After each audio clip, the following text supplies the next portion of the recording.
St. Peter in our first reading today tells us to gird the loins of your mind.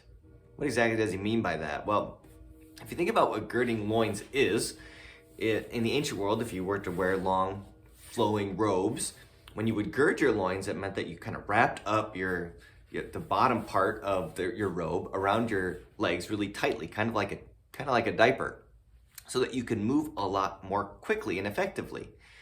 And so when Peter is saying, gird your mind, it's saying, don't let your thoughts get in the way of you moving closer to Christ.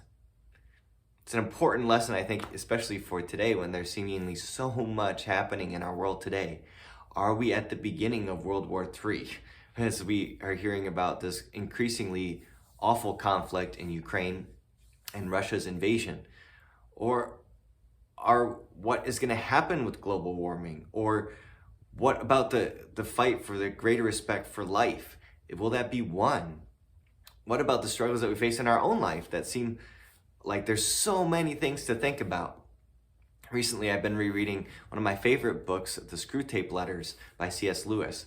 And it's a fictional book about a demon writing to a sort of demon who is in training as they go to get the soul of this man.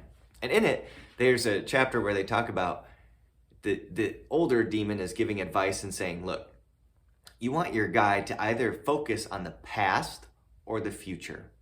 If we think about the past, then he can think about what he should have done, what he could have done. He can think about his regrets. He can dwell on those things in the past.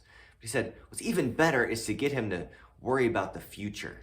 If you can get him worried about the future, something that we don't know about, we don't know what's going to happen, you can ignite all of his passions and all his anxieties in that moment, thinking about the future. And in doing so, in either drawing them to the past or drawing them to the future, they forget about the present. So maybe the response and what these readings are challenging to us to do and to think about and to live is, Jesus, what are you asking of me in this moment? What can I do right now in this moment? Sure, there are things that are beyond my control, beyond my power, but what are you asking of me right here, right now?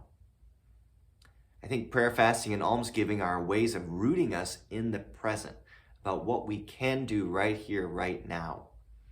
So as we head into this Lenten season, maybe it might be an impetus for us to think about living in the present moment. Imagine if we took every day of Lent to do exactly that, to focus on the present and what God was inviting us to do right now, in this moment. That sounds to me like a pretty good Lent.